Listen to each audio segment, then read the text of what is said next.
अस्सलामुअलैकुम, मैं हूं रेहान तारिक और आप देख रहे हैं दास्ताक। तहरीक इंसाफ का लॉन्ग मार्च इस्लामाबाद की जानिब रवा दवा है। ये मार्च दिन के उजाले में तो महवे सफर होता है। इमरान खान अपनी शोला बयानी से अपने कारकुनान का लहू गरबाते हैं, लेकिन शाम ढलते ही ये लॉन्ग मार्च खत्म कर दिया जाता है। इमरान खान और उनकी जमात के सरकर्दा रहनुमा रात को अपने घरों और नर्म बिस्तरों पर आराम करते हैं, जबकि कारकुनान सड़कों पर खार होते हैं। चेयरमैन तहरीक इंसाफ जब से हुकूमत से बेदखल हुए हैं, वो यकीनन पॉपुलर तो हुए हैं, उन्होंने अपने कारकुनान को मोबिलाइज भी किया है। अवाम की कसीर तादाद भी उनका साथ दे रही है कि लॉन्ग मार्च भी अभी तक कामयाबी से जारी है, जिसपे खातिर खा अफराद शरीक भी हैं। और इसी ताकत के खुबार में मुब्तला होकर चेयरमैन तहरीक इंसाफ इमरान खान हुकूमत, इदारों सबको ललकार रहे हैं, उन्हें ब्लैकमेल करके अपने मुतालिबात मनवाने की कोशिशों में साथ ही तंबीह भी कर रहे हैं कि उनके मुतालिबात ना माने गए और ये लॉन्ग मार्च इसी तरह जारी रहा तो किसी भी वक्त ये नरम इनकलाब खून रेजी में तब्दील हो सकता है। उन्होंने आज ट्वीट करते हुए कहा कि 6 माह से मुल्क में एक इनकलाब का मुशाहिदा कर रहा हूं। सवाल सिर्फ ये है कि आया ये बैलेट बॉक्स के जरिए नरम होगा या खून रेजी के जरिए तबाहकुन होगा। वो पैगाम दे रहे हैं, साथ में ही हुकूमत को ब्लैकमेल कर रहे हैं कि उनके मुतालिबात मान लिए जाए, बसूरत दीगर ये लॉन्ग मार्च खूनी शक्ल इख्तियार कर लेगा। इमरान खान खूनी लॉन्ग मार्च करके जल्द अज जल्द फायदा उठाना चाहते हैं। इमरान खान का मार्च खूनी होगा, इससे मुतालिक अफवाहें बहुत देर से गर्म थी।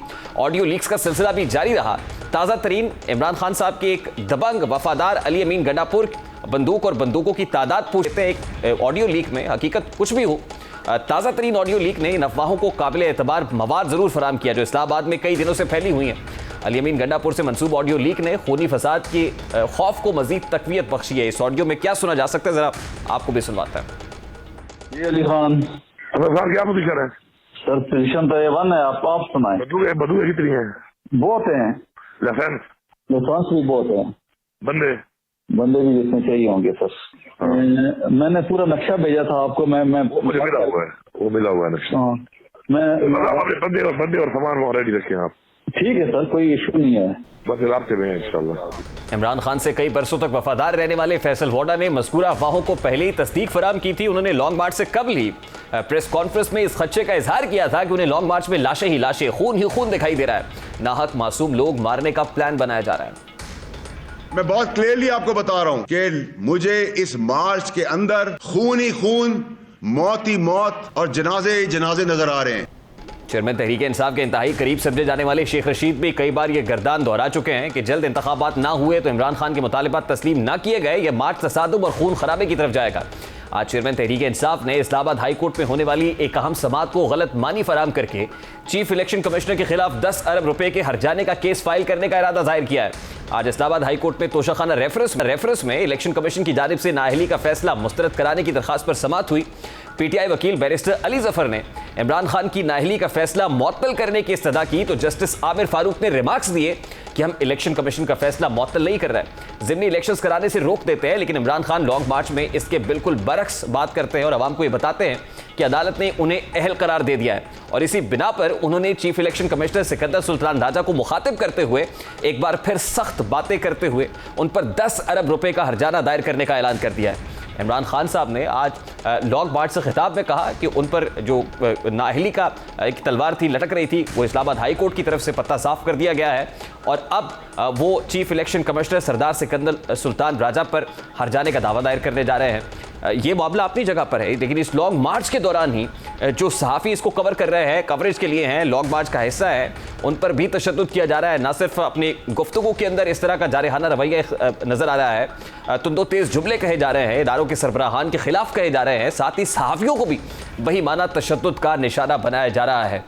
ये क्या हो रहा है, क्यों हो रहा है, ये मार्च इस्लामाबाद पहुंचेगा भी या नहीं, या इससे पहले ही द मिडल ऑफ दैट कहीं ना कहीं को बातचीत को मामला तय पा जाएगा। ब्रेक लेते हैं, क्विक शॉर्ट ब्रेक लेते हैं। ब्रेक के बाद जब वापस आए नवाज अवान साहब हमारे साथ मौजूद होंगे, हमारे साथ रहिए।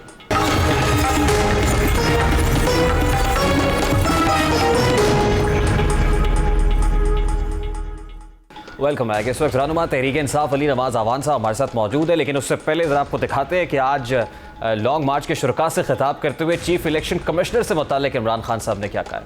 अदालत में नहीं खड़ा करके तुम्हारे से पैसे नहीं निकालता और वो फिर शौकत आलम को दूंगा जो तुम्हारे से हर्जाना निकालूंगा।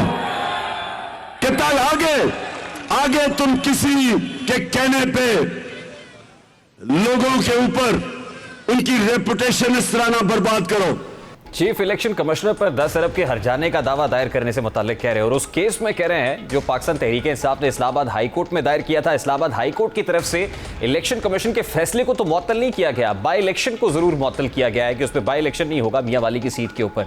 लेकिन बावजूद इसके इमरान खान साहब को शायद या तो किसी ने इस फैसले से मुताल्लिक गाइड नहीं किया था, वो मिसगाइडेड थे और आवाम को भी मिसगाइड करने की कोशिश कर रहे थे। इसको एसर इकबाल साहब ने कैसे रिस्पॉन्ड किया, जरा वो भी आपके सामने रखना। खान साहब ने कहा है कि मैं चीफ इलेक्शन कमिश्नर पे 10 अरब का हर्जाना करूंगा। चीफ इलेक्शन कमीशन ने जो बात तोशा खाना केस में कही है या उन्होंने उनकी दयानतदारी के हवाले से की है, उससे पहले तो फाइनेंशियल टाइम्स ने कहा है कि इमरान खान साहब ने खैरात के नाम पे पैसा इकट्ठा किया और उससे अपनी सियासी तशहीरी मुहिम चलाई। तो इमरान खान साहब इतने बहादुर हैं तो फाइनेंशियल टाइम्स पे लंदन में मुकदमा करे ना, जैसे शहबाज शरीफ ने डेली मेल पे किया था। किस चीज ने रोका है? 4 महीने हो गए हैं, हर्जाने का मुकदमा नहीं कर सके। पाकिस्तान में लोगों को धमकाते हैं। एक तरफ तो वो मजामत करते हैं, मजामत का इस्तारा बन जाते हैं, दूसरी तरफ वो अब वास्ते भी दे रहे हैं कि आपकी मेहरबानी है इलेक्शंस करा दें। अली नवाज अवान साहब, अस्सलाम वालेकुम, बहुत बहुत शुक्रिया आपके वक्त के लिए। अली नवाज अवान साहब, सबसे पहले तो मुझे अपनी सहाफती कम्युनिटी का मुकदमा आपकी अदालत में रखना है।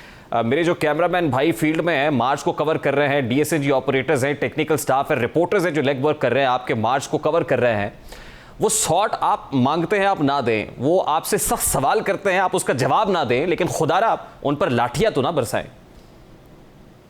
बड़ी सही बात की आपने। सबसे पहले तो हमारी जो बहन सदफ के साथ जो इंसिडेंट हुआ और जिस तरह वो कल अपनी ड्यूटी देते हुए शहीद हुई है, सबसे इज्तिमाई तौर पर सहाफी बरादरी के पूरी फ्रेटर्निटी के साथ मेरी दिली उनके साथ सारे, मैं बिल्कुल आप बताएं अरशद शरीफ के बाद ये उससे बड़ा मतलब जब अरशद शरीफ के साथ ये हुआ था तो पूरा पाकिस्तान उदास था, और कल जो सदर बहन के साथ ये हुआ है तो लिटरली वाकई।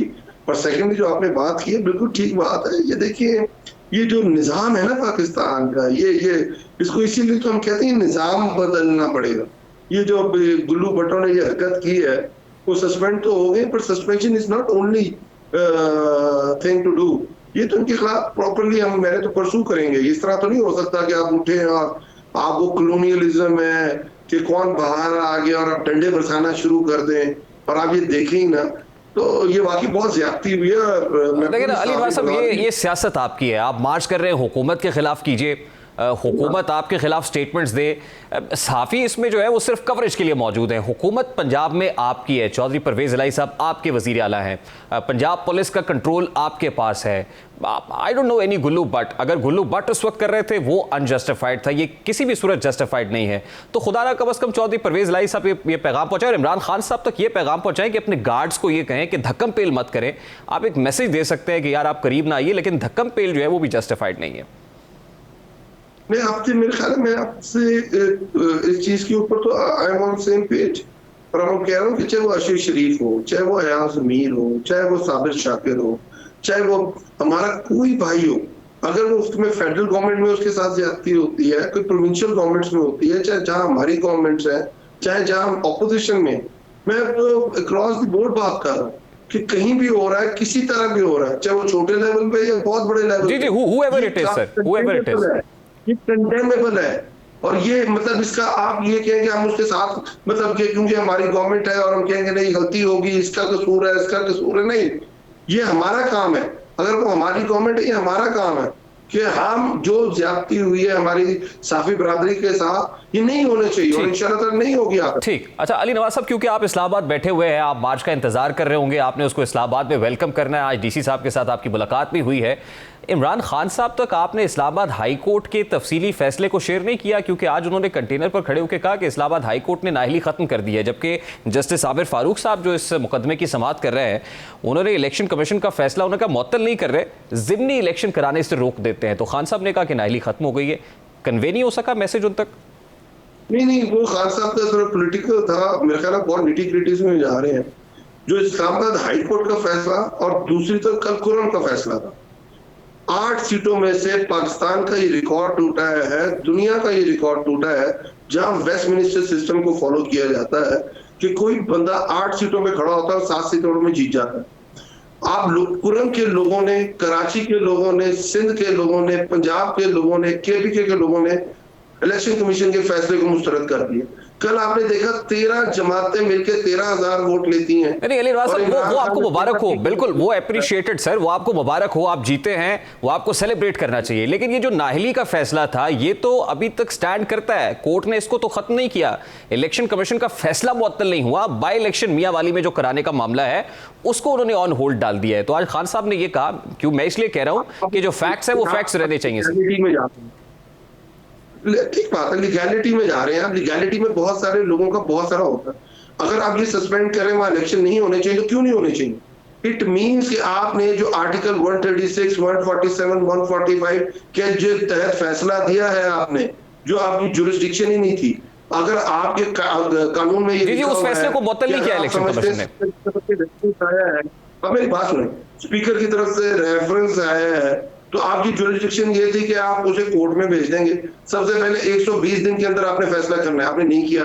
फिर आप उसे ट्रायल कोर्ट में भेजेंगे, ट्रायल कोर्ट उसके ऊपर पूरा अपना एक ट्रायल करेगी और उसकी जजमेंट के बाद आप कोई फैसला ले सकते हैं। खैर वो इलेक्शन कमीशन तो माशाल्लाह 40 लोगों को पाकिस्तान की जिंदा मार सकता है। इलेक्शन कमीशन तो अल्हम्दुलिल्लाह जो उसके पास रेफरेंसेस पहले से पड़े तोशा खाना के, जो आप प्रोहिबिटेड चीजें हैं कि गाड़ियां आप नहीं ले सकते, उसके ऊपर वो केस नहीं चला रहा। लेकिन अली नवाज साहब, आपने कहा आप चीफ इलेक्शन कमिश्नर के खिलाफ 10 अरब रुपए का हर्जाना करेंगे। सादा सा सवाल यह है कि फाइनेंशियल टाइम्स ने ये स्टोरी छापी थी जिसमें वोटन क्रिकेट लिमिटेड की रकम के हवाले से बात की गई थी। फाइनेंशियल टाइम्स की स्टोरी जो 28 जुलाई को प्रिंट हुई थी, आप फाइनेंशियल टाइम्स के खिलाफ हर्जाना कब कर रहे हैं? अच्छा, जो फाइनेंशियल टाइम्स की स्टोरी है उसमें दो चीजें।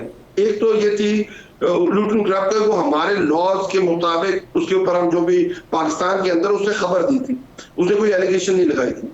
दूसरी तरफ उसने एक एलिगेशन लगाई थी और वो शहबाज शरीफ साहब के ऊपर लगाई थी उसी फाइनेंशियल टाइम की स्टोरी के अंदर। अगर वो स्टोरी पढ़ी थी आपने पूरी, बिल्कुल, किस तरह आरिफ नकी ने नवाज शरीफ और शहबाज शरीफ को ब्राइब किया था, वो पढ़ी थी आपने फाइनेंशियल टाइम्स की? अच्छा देखिए ना, अब जो सवाल मैं कर रहा हूं सर, फाइनेंशियल टाइम्स की उस स्टोरी से मुतालिक बात कर रहा हूं जो आरिफ नकी साहब की वोटन प्राइवेट लिमिटेड ने आपको, ये तो सवाल मैं उनसे करूंगा, ये सवाल मैं उनसे करूंगा सर। जवाब देना मेरा काम है ना। बिल्कुल आप दीजिए, आप बिल्कुल जवाब दीजिए। और उसमें कहा गया ज्यादा सच शर होता है। मेरा ख्याल है आधा सच बदगुमानी पैदा करता है, इसलिए सवाल पूरा होना चाहिए, सच पूरा होना चाहिए। आधा सच नहीं होता, आधा सच हमेशा बदगुमानी पैदा करता है। अगर आप पूरा सच दे देंगे कि मतलब ये तो नहीं हो सकता कि इलेक्शन कमीशन नोटिस ले रहा है स्पीकर की एडवाइस के ऊपर, पर जो पुराने दो रेफरेंसेस पड़े, आप ये कह रहे हैं अली रवा साहब, आप ये कह रहे हैं कि फाइनेंशियल टाइम्स की जो आधी स्टोरी है वो आधा झूठ नहीं है, वो आधा सच है। आप ये कह रहे हैं फाइनेंशियल टाइम्स ने जो स्टोरी आपसे मुताल्लिक छापी थी, वोटन प्राइवेट लिमिटेड की रकम आपके अकाउंट में आई, वो आधा सच था, आधा झूठ नहीं था। भले आधा सच था लेकिन सच था। कोई गलत बात नहीं है, हम तो उसे ओन करते हैं। हम तो कहते हैं कि दुनिया के अंदर चैरिटीज चलती हैं, दुनिया के अंदर पाकिस्तान तहरीक इंसाफ इस बर्रे सगीर के अंदर पहली पार्टी है जो लोगों से, पाकिस्तान के लोगों से, पाकिस्तान के ओवरसीज पाकिस्तानी के साथ फंड रेजिंग करती है। इसके अंदर माफियाज नहीं बैठे हुए हैं। इसके अंदर आपने गुजरांवाला टीएमए के अंदर बंदा लगा के 50 लाख रुपए का चेक हमजा शहबाज बावजूद इसके कि किसी फॉरेन कंपनी या फॉरेन एंटिटी से आप पैसे नहीं ले सकते, ये हमारे इलेक्शन एक्ट का हिस्सा है, आप कहते हैं कि ये जस्टिफाइड है। इसी बेसिस के ऊपर इमरान खान के अगेंस्ट फैसला सुनाया ममनुआ फंडिंग केस का। एलिगेशन, और जो हम समझते हैं कि ये पूरा सही डिसीजन नहीं आया हुआ। अब मुझे बात बताएं कि आप फॉरेन कंपनी की जो बात कर रहे हैं वो चैरिटी बेस्ड है। हमारा ये कहना है कि हमने वहां क्रिकेट के मैचेस कराए, वहां हमने डिनर होस्ट किए, जो दुबई बेस्ड कंपनी और इंग्लैंड की चैरिटी बेस्ड कंपनी है, उन्होंने हमारे पास वो पैसे भेज दिए। आप उन्हें कह रहे हैं, आप उन्हें ऑर्गेनाइजेशन बना रहे हैं। आपके जो दुनिया के अंदर फारा रूल्स पड़े होंगे अमेरिका के अंदर, जो फारा रूल्स हैं वो आपने पढ़े हैं, तो उसमें PMLN की कंपनी भी रजिस्टर्ड है, तहरीक इंसाफ भी रजिस्टर्ड है, पीपल्स पार्टी भी रजिस्टर्ड है। तो भाई दुनिया के कानून डिफरेंट होते हैं। आपने उनको, अगर मैं वहां से फंड रेजिंग कर रहा हूं। अच्छा, वैसे अली नवाज साहब अपनी लीगल टीम को भी कंसल्ट कर लीजिएगा, क्योंकि फाइनेंशियल टाइम्स की वो स्टोरी जो इस केस की बुनियाद है, आप उसको कह रहे हैं वो आधा सच है। मेरा ख्याल है लीगल टीम को भी आप इस पर कंसल्ट कर लीजिएगा। सर जरा आगे चलते हैं। आज आप डीसी से भी मिले, मुकामी इंतजामिया से मिल रहे हैं, रेड जोन को भी एक्सपैंड किया गया है। ये तो नहीं होगा कि जो यकीन दहानी आप कराएं उसके बाद इमरान खान साहब ये कहें कि यकीन दहानी मैंने तो नहीं कराई थी, वो तो अली नवाज अवान ने कराई थी, जैसे आज उन्होंने कहा है कोर्ट के मामले में।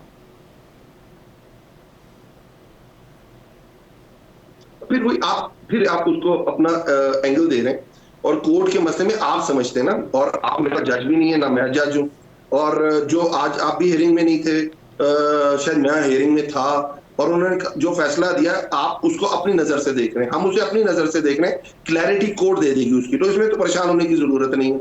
और दूसरा आपने ये कहा कि आपने इमरान खान ने क्या कहा था, इमरान खान ने कहा था मैं लॉन्ग मार्च करना गलत है। इसी इस्लामाबाद के अंदर इलेक्शन कमीशन के सामने शायद दस्तूर के ऊपर पीडीएम ने इलेक्शन कमीशन के खिलाफ एहतजाज किया था, हमने अलाउ किया था। हमने पीडीएम मौलाना फजल रहमान जब पीडीएम नहीं बनी थी इधर धरना देने आए थे, मौलाना फजल रहमान उसके बाद पीडीएम बनने के बाद धरना देने आए थे, मौलाना फजल रहमान पीडीएम तोड़ के यहाँ धरना देने आए थे, और यहाँ हमने उनको लिया। और याद होगा उसमें बारिश हो गई थी, सर्दियों का मौसम था, हमने उसे रजाइयां भेजी, गद्दे भेजे, डॉक्टर्स भेजे, और हमने क्या किया। मेरा एहतजाज करना मेरा हक है, बिल्कुल बिल्कुल आपका जमहूरी हक है, बिल्कुल ये जमहूरी हक आपको एक्सरसाइज करना चाहिए। गवर्नमेंट का काम है, आप गवर्नमेंट का काम है उसे फैसिलिटेट करें। ये नहीं कि 4000 छापे मारे, 4 दीवारी का तकद्दुस पामाल करे। तो अली नवाज साहब ये जो बड़ी सुस्त रफ्तारी से मार्च पेशकदमी कर रहा है, 8 से 9 रोज, आज भी खान साहब ने कहा कि मजीद लग सकते हैं इस्लामाबाद पहुंचने में, आपको लग रहा है कि इस्लामाबाद अल्टीमेटली पहुंचेगी भी, या in the middle of that he कहीं ना कहीं मामला हल हो जाएंगे? ये देखिए, ये हमारे इख्तियार में नहीं है। दुनिया जिस तरह आ रही है, कंटेनर चल नहीं पा रहा होता, अभी गुजरांवाला पहुंचा बड़ी मुश्किल, और दुनिया आप देख रहे हैं, कामुकी आपने दुनिया देखी, लाहौर आपने दुनिया देखी, पूरे रास्ते के अंदर जहां जहां खान साहब जा रहे हैं दुनिया उमड़ आ रही है। अगर आप पॉपुलैरिटी गेज करना चाहते हैं, सर्विस आपके सामने है, पॉपुलैरिटी आप गेज करना चाहते हैं इलेक्शन से, वो आपके सामने है कि हम 36 में से 29 इलेक्शन जीत के मोर देन 87% हम इलेक्शन जीत चुके हुए हैं। और दूसरी तरफ अगर आप ये देखना चाहते हैं कि वो थोड़ा लेट हो सकता है, बिल्कुल हो सकता है, और इख्तियार उनके पास है। हम चाह क्या रहे, हम तो ये नहीं चाह रहे कि हमें एनआरओ दिया जाए, हम ये नहीं चाह रहे हमें बैकडोर से वजीर आजम बना दिया जाए, हम ये नहीं चाह रहे कि हम एक सिंध हाउस बना दें जहां एमएनएस को खरीदा जाए। आप इंतखाबात चाह रहे हैं, but for that you will have to sit on the table sir. तो मुज़ाकरात के लिए हुकूमत ने 9 रुकनी कमेटी अनाउंस की, क्या आपकी उनके साथ कोई बातचीत हुई है, कोई प्रोसेस शुरू हुआ है, इनिशिएट हुआ है? आप भी बड़े मजाक वाली क्वेश्चन कर रहे हैं। डू यू फील लाइक जो हुकूमत ये कहे कि मैं पेट्रोलियम प्राइसेस जो बढ़ानी है वो नेशनल सिक्योरिटी कमेटी के अंदर मैं लेके जाऊंगा और वो फैसला करेगी, वो ये फैसला करेंगे, वो कोई निगोशिएट करेंगे, वो कहेंगे कब इंतखाबात होने, क्या उनके कहने पे इंतखाबात होने? उनके कहने पे तो नहीं होना। जिनका असर रसूख है और जो पाकिस्तान के अंदर सियासत करते हैं और जिनको पता है, उनके साथ निगोशिएशन। तो अली नवाज साहब, फिर मान लिया जाए कि ये मार्च आपका हुकूमत के खिलाफ तो नहीं है? हुकूमत के यार, हम तो कह रहे हैं तो इम्पोर्टेड गवर्नमेंट है। अगर कोई लोकल गवर्नमेंट होती, कोई लोगों के वोट से आई होती, अगर लोगों के वोट से आई होती, लोगों ने उनको कहा होता कि वजीर आजम बनना है इन्होंने, हमने इनको वजीर आजम का वोट दिया है, तो बिल्कुल ठीक है, इनसे हम कर सकते थे। पर ये किस तरह आई हुई, आपको नहीं पता ये किस तरह आई हुई? यानी मुज़ाकरात होंगे तो मुख्तदिर हलकों से होंगे, इदारों से होंगे। लॉन्ग मार्च अगर हो रहा है तो इदारों के खिलाफ हो रहा है, स्टेटमेंट्स अगर वहां से दिए जा रहे हैं इंटेंसिफाइड किस्म के तो वो इदारों के खिलाफ दिए जा रहे हैं। तो अल्टीमेटली आपकी नजर में हुकूमत इज नो एंटिटी, बात होगी इस्टेब्लिशमेंट से, बावजूद इसके कि वो कह रहे हैं कि हम सियासत में नहीं कूदना चाहते। 26 किलोमीटर की हुकूमत हो, वो हुकूमत होती है जिसको जिस तरह बिठाया गया है। क्या लोगों ने इनको कहा था कि इनको वजीर, 156 सीटों वाला बंदा बाहर बैठा हुआ है और 84 सीटों वाला बंदा वजीर आजम बन के बैठा हुआ है, तो 156 सीटों वाला 84 सीटों वालों से मुज़ाकरात करें, इनके इख्तियार में क्या है? मुझे बताया ना, वो क्या कह रहे हैं? उनके आपने खुद बयानात भी सुने हैं, उनका क्या है उनके पास? कुछ भी नहीं। लेकिन उस प्रेशर के बाद जिसमें कह दिया गया कि हमने फैसला कर लिया कि हम सियासत में दखल अंदाजी नहीं करेंगे, उसके बावजूद भी आप ये उम्मीद रखते हैं कि वहां से ही आपको रिलीफ मिलेगा? मेरा ख्याल है last time 19, if I'm not wrong, 68 में अयूब खान साहब ने भी दिया था। बहुत बहुत शुक्रिया अली नवाज अवान साहब हमारे साथ मौजूद थे। Let's take a very quick short break के बाद वापस आएंगे। हुकूमत का क्या वर्जन है इस सारे मामले पर, कमर जमान कायरा साहब हमारे साथ मौजूद होंगे इस ब्रेक के बाद हमारे साथ।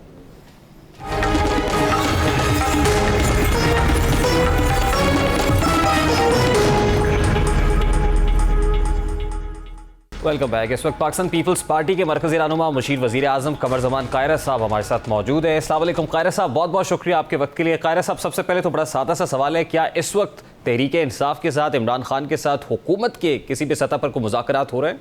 मेरे इल्म में तो नहीं है जी कि मुज़ाकराती अमल के बारे में कुछ खबरें ज़रूर मार्केट में है, लेकिन मेरे इल्म में ऐसी कोई खबर नहीं है। अगर कोई हुई तो यकीनन उस पर मुशावरत होगी। कायरा साहब, 9 रुकनी कमेटी वज़ीर आज़म की तरफ से बनाई गई थी, उसके बाद राना सनाउल्लाह साहब इंटीरियर मिनिस्टर ने इस बात की तरदीद कर दी, तो आपके ख्याल में क्या कन्फ्यूजन है अभी हुकूमती हलकों में? किस चीज़ की तरदीद कर दी? मुज़ाकराती कमेटी के हवाले से, या मुज़ाकरात नहीं होंगे, राना सनाउल्लाह साहब ने ये बात की थी, तो क्या कन्फ्यूजन है? मुज़ाकरात ना होना एक और इशू है। वो खान साहब खुद मुज़ाकरात नहीं करना चाहते, जिस बुनियाद पे करना चाहते हैं वो हमारे लिए काबिल कबूल नहीं है। वो है मशरूत मुज़ाकरात। वो कहते हैं पहले आप डेट दें इलेक्शन की, फिर हम मुज़ाकरात करेंगे। हमारी तरफ से उस पर क्लियर कट पोजीशन है कि कोई मशरूत मुलाकात या मुज़ाकरात नहीं होंगे। मशरूत तो मजाक होगा ना, मुज़ाकरात नहीं होंगे।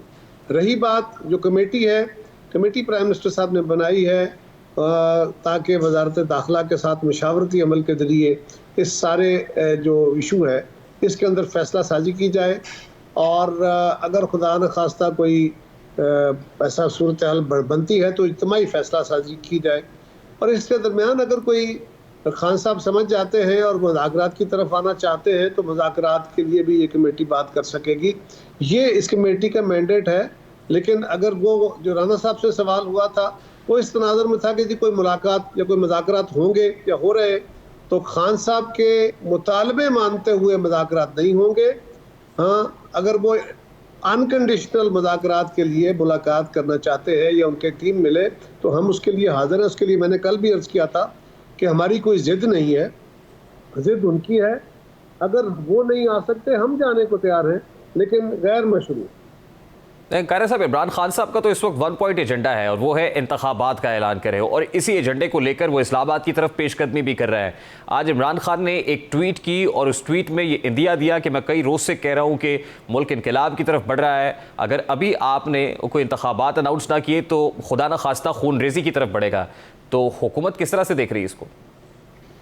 देखिए, पहली बात तो यह है कि जिस तरफ खान साहब चीज़ों को लेके जाना चाह रहे हैं, अब वो जो धमका रहे हैं खून रेजी होगी, अगर खान साहब को खुद इस बात का इदराक है तो क्यों खून रेजी की तरफ आ रहे हैं? क्यों ये रास्ता इख्तियार कर रहे हैं? क्यों आइन से वायलेशन के लिए इदारों को मजबूर करते हैं? क्यों रोज दावतें देते हैं एस्टेब्लिशमेंट को कि वो आइन से मावरा हरकत करे? क्यों? और आज तो खुल के कह दिया, कल उनके वज़रा जो हैं वो बंदूकें इकट्ठी कर रहे हैं, पंजाब हुकूमत बंदूकें इकट्ठी कर रही है, और आज खान साहब खूनी मार्च की दावत दे रहे हैं। क्या है मसला? कायरा साहब, पेशतर इससे कि मामला उस जानिब जाएं, क्योंकि आपके पास तो इंटेलिजेंस की रिपोर्ट्स होंगी कि क्या हो रहा है, और फिर कुछ ऑडियो लीक्स में भी इस बात का इंदिया तो मिल रहा है। आज केपी के एक मिनिस्टर ने भी कह दिया कि हम कानूनी असलहा, लाइसेंसी असलहा लेकर आएंगे। तो इससे पेशतरी हुकूमत को इरादा रखती है किसी क्रैकडाउन का? कत्तन हमारा कोई क्रैकडाउन नहीं है, ये सूबाई हुकूमतों का काम है। इस्लामाबाद में अगर कोई किसी ने आके मुज़ाकरा, किसी ने ऐसी हरकत करने की कोशिश की तो उसको बिल्कुल अलाउ नहीं करेंगे। बाकी ये सूबाई हुकूमतों की जिम्मेदारी है कि वो अपनी आइनी और कानूनी जिम्मेदारी निभाते हैं कि नहीं। अगर नहीं निभाते तो ये उनके ऊपर होगा, इसको उनकी गोर गर्दन पे इसका वजन होगा। लेकिन एक बात मैं वाज़ेह कर दूं, सारी कौम को ये बात याद रखनी चाहिए, हम कह रहे हैं कि खान साहब तसादुम चाहते हैं और वो जानते हुए इस बात की धमकी दे रहे हैं कि खूनी इनकलाब होगा या खून बहेगा। तो खून बहाने क्यों आते हो? सब्र करो और अपने वक्त पे इलेक्शन का इंतजार करो, या फिर बैठ के बात करो। कायरा साहब, ये बेसब्री क्यों है? वज़ीर आज़म पाकिस्तान ने खुद ये कहा कि 1 महीने पहले एक कारोबारी शख्सियत के थ्रू मुझे पैगाम भेजा गया, और उसमें 2 बातें थी, एक आर्मी चीफ की अपॉइंटमेंट से मुताल्लिक थी और दूसरी इलेक्शन से मुताल्लिक थी। प्रोमिनेंट उसमें से आर्मी चीफ की तैनाती और चीफ इलेक्शन कमिश्नर की तैनाती से मुताल्लिक थी। तो क्या अभी भी किसी मिडल मैन, किसी ब्रिज के ज़रिए कोई पैगामात मौसूल हो रहे हैं हुकूमत को? देखिए, दोनों तकर्रियाँ किसी सूरत में खान साहब से मुशावरत के साथ नहीं हो सकती, कोई उसका आईनी रास्ता नहीं है। खान साहब इस वक्त असम्बली से बाहर बैठे हैं, वो लीडर ऑफ द अपोजिशन नहीं है। आईनी तौर पे वजीर आजम साहब ने लीडर ऑफ द अपोजिशन से मशावरत करनी है और किसी से नहीं। और जहाँ तक आर्मी चीफ की तकरीर है वो उनका सोल इख्तियार है, लिहाजा उसमें ना खान साहब का कोई रोल है ना किसी और का कोई रोल है। और जिसका रोल नहीं है वो अगर दबाव पे, अगर खून बहाने पे, अगर बंदूकों के जोर पे आके कहे कि मैं अपने मुतालबे मनवा लूंगा, तो ये बहुत सारे लोगों को माजी में भी जोम हुआ। रियासत से बड़ी ताकत नहीं होती कोई, और जो बंदा इस जोम में चला जाता है कि मैं ताकत के जोर पे, धौंस धांधली के जोर पे चीज़ें अपनी मर्जी मनवा लूंगा, अल्टीमेटली वो भटक जाता है। क़ारी साहब देखिए, जब मुज़ाकरात होते हैं तो फ्लेक्सिबिलिटी तो दिखानी पड़ती है दोनों फरीकैन की जानिब से। क्या हुकूमत फ्लेक्सिबिलिटी दिखाने को तैयार हो जाएगी, या जो मुज़ाकराती टीम आपने बनाई है उसके कुछ TORs तो डिसाइड किए होंगे आपने? मैं तो जी आपके प्रोग्राम से पहले बहुत दफ़ा कह चुका हूँ, आपके प्रोग्राम में कुछ 4 दफ़ा कह चुका हूँ कि हम मुज़ाकरात से पीछे नहीं हट रहे। हमें सियासत, जमहूरियत मुज़ाकरात के जरिए आगे बढ़ती है, डायलॉग उसका एक हिस्सा है। तो क़ारी साहब, आपकी तरफ से कोई इनिशिएट किया गया है प्रोसेस, या कहा गया है, कोई पैगाम भेजा गया है कि आप आइए बैठे फिर बातचीत होगी? देखिए, जो तहर्रुक कर रहे हैं, जो एहतजाज कर रहे हैं वो करेंगे ना। हम तो कह रहे हैं कि आइए बताइए आपके क्या हैं मुतालबात। हुकूमत के क्या मुतालबात है क़ारी साहब? हुकूमत का बड़ा सिंपल मुतालबा है कि आप कोई गैर कानूनी, गैर आईनी हरकत ना करे। ये जो खून बहाने की दावे कर रहे हैं ये ना करे। इस वक्त पाकिस्तान को हम बड़े मुश्किल हालात में, हम फ्लड का सामना कर रहे हैं, फ्लड विक्टिम्स इस वक्त बड़े मुश्किल की सूरत हाल में है। पाकिस्तान की इकॉनमी बड़ी फ्रजाइल है, खर्चा पॉलिसी को हम ठीक कर रहे हैं, और अगर चीज़ें आस्ता आस्ता बेहतरी की तरफ जा रही हैं तो आप क्यों चीज़ों को ख़राब करने पर तुल गए हैं? बैठ के मुज़ाकरात के जरिए मामला का हल करना चाहते हैं, आइए करते। अच्छा क़ारी साहब, अगर आप इजाज़त दें तो मैं आपको याद कराना चाहता हूँ, आपने हमारे प्रोग्राम में कहा था और उससे पहले भी आप कह चुके हैं कि जिस वक्त हुकूमत आएगी तो उस वक्त चंद बेसिक फ्रेमवर्क है जो तैयार करेंगे, और फिर उसके बाद आपने इलेक्शंस में जाना है, कुछ मामलात को अनडू करना है और फिर इलेक्शंस की तरफ जाना है। तो क्या वजह है कि आज आप भी कन्विंस्ड हो गए कि जल्दी या फौरी इंतखाबात मसले का हल नहीं है? देखिए, ये हमने जब गवर्नमेंट आई थी उसके को 10-15 दिन बाद ही, जब पूरे मुल्क की जो इस वक्त इकॉनमी की सूरत हाल और खारजा पॉलिसी की सूरत हाल थी वो सामने रखते हुए जो फैसले लेने की ज़रूरत थी, वो फैसले बहुत ज़्यादा मुश्किल फैसले थे और उनका असर होने में कुछ वक्त लगना था, और उन फैसलों के लिए कुछ अरसे के लिए एक हुकूमत का तसलसल एटलीस्ट ईयर बहुत ज़रूरी था। तो ये हमने उसी वक्त फैसला ऐलान कर दिया था कि हमने बिलाशुबा कहा था कि हम शॉर्ट टर्म के लिए आ रहे हैं, लेकिन अब हम बड़े फैसले करने जा रहे हैं। लिहाजा अब हम उस बात पे नहीं, बल्कि इलेक्शन जो है अपने वक्त पे होंगे, और हम वो मुश्किल फैसले कर चुके, उसके समरात आज पाकिस्तान को मिल रहे हैं। पहले मुश्किल की सूरत में मिले और अब वो मुश्किलात कटने की तरफ चल रही हैं। लिहाजा ये हमारा पहले से ऐलान शुदा फैसला है कि हम अपने फैसले से इनहराफ नहीं कर रहे। इसमें कोई दो राय नहीं है क़ारी साहब, आपकी हुकूमत ने बड़े मुश्किल फैसले किए हैं और वो पॉलिटिकल कॉस्ट भी उसकी अदा करनी पड़ी है। आपने बाई इलेक्शंस के अंदर भी देखा। शायद ये वजह है कि इमरान खान साहब प्रेशर बढ़ा रहे हैं कि आप कहीं बाई इलेक्शन कराते हैं, मेरा पॉपुलैरिटी ग्राफ बहुत ऊपर है, मैं बड़ा थम्पिंग मेजॉरिटी के साथ जीत जाता हूं। इस वक्त हुकूमत नहीं कराना चाह रही इसलिए कि उन्हें शिकस्त का खौफ है। आपको लग रहा है कि आने वाले 6-8 महीने के बाद, क्योंकि अल्टीमेटली तो मुल्क ने इलेक्शंस की तरफ जाना है, तो उस वक्त ये जो फैसले आपने मुश्किल किए थे, जिसकी आपको पॉलिटिकल कॉस्ट अदा करनी पड़ी, ये आपके हक में होंगे? इंशाल्लाह आज भी वज़ीर आज़म साहब ने एक किसान पैकेज अनाउंस किया है और इंशाल्लाह अगले 4 से 6 माह के अंदर आप देखेंगे कि उसके वाज़े समरात आने शुरू होंगे। इसी तरह लोगों को जो रिलीफ बिजली में, पेट्रोलियम की मसनूआत में, बाकी चीज़ों में होगा, और अब इकोनॉमिक रिवाइवल हो रही है, उसमें बेहतरी की तरफ जा रहा है चीज़ें।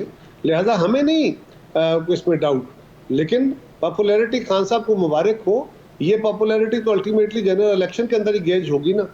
अगर कोई लीडर हर सीट पे खुद इलेक्शन लड़के और एक हिजान की कैफियत के अंदर इलेक्शन लड़के, कौम को रख के और झूठे वादे करके, तो उससे एक वक्ती फ़ायदा ले रहा है, ज़रूर ले। और अगर अगले इलेक्शन में जो वक्त पे होंगे खान साहब के साथ कौम चलती है तो उनको मुबारक हो।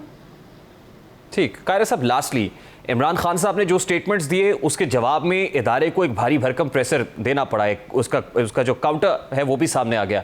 लेकिन उसके बावजूद हमने देखा है कि इमरान खान साहब वहाँ पर भी रुक नहीं रहे हैं, तकिया नहीं कर रहे हैं, बल्कि उस इंटेंसिटी ऑफ द स्टेटमेंट्स को मज़ीद बढ़ा रहे हैं, मज़ीद पेशकदमी कर रहे हैं। यकीनन ये कोई बहुत अच्छा नहीं है मुल्क के लिए भी और इदारे के लिए भी। मामला अगर एक अपॉइंटमेंट का है तो हुकूमत क्या सोच रही है इस फस को, इस मेस को पहले अपॉइंटमेंट अनाउंस करके या करके भी ख़त्म किया जा सकता है? यकीनन हो सकता है, इसमें कोई मजायका नहीं है, कोई बार नहीं है। लेकिन अगर कोई, मैंने वही कहा ना, अगर किसी का ये ख्याल हो कि मैं बंदूक के जोर पे, मैं अपने ताकत के जोर पे ये फैसले मंगूंगा, तो ऐसे नहीं हो सकता। कायरा साहब, एक कबल अज़ वक्त फैसले से अगर मामले को मजीद पेचीदा होने से रोका जा सकता है, तो क्या आप हुकूमत को मशवरा देंगे ऐसा फैसला करने से? यकीनन जी, इसमें गवर्नमेंट बैठ के फैसला करेगी, और ये फैसले अगर जल्दी हो जाते हैं तो ये कौन कॉन्स्टिट्यूशन तो नहीं होंगे ना, ये तो कोई मजायका नहीं है। लेकिन मैंने कहा ना कि इसके लिए खान साहब की तरफ से कोई शर्त हमारे लिए काबिल कबूल नहीं है। जी जी, लेकिन आप ये कह रहे हैं कि हो जाना चाहिए। फैसला हो जाए तो हर्ज नहीं है। इससे पहले भी ये होता है, ये कोई लास्ट डे जाके ऐलान नहीं होते, कई दफा पहले, हफ्तों पहले भी हो जाता है, और ये क़यादत बैठ के फैसला करेगी, हो जाए तो मुनासिब होगा। ठीक, बहुत बहुत शुक्रिया। कमर ज़मान कायरा पाकिस्तान पीपल्स पार्टी के मरकज़ी रहनुमा और मुशीर वज़ीर आज़म हमारे साथ मौजूद थे। अगर एक फ़ैसला चंद हफ्ते कबल भी हो जाता है तो ऐसे फ़ैसले पहले होते रहे हैं, और अगर एक फ़ैसले से जो फस क्रिएट हुआ है, एक बेचैनी है, एक हिजान है, एक प्रॉब्लम है, और मार्च भी हो रहा है, अगर उससे ये सब अवॉइड हो सकता है तो ये करने में कोई मज़ायका नहीं है। ये कायरा साहब का पॉइंट ऑफ व्यू है। उम्मीद है कि हुकूमत तक भी ये पॉइंट ऑफ व्यू पहुंचेगा, और कई हुकूमती हलकों में भी इस पर बात तो हो रही होगी। प्रोग्राम का वक्त अपने इख्तिताम को पहुंचा। आपसे मुलाकात होगी इंशाल्लाह कल। अपना रखिए खैर। अल्लाह हाफ़िज़।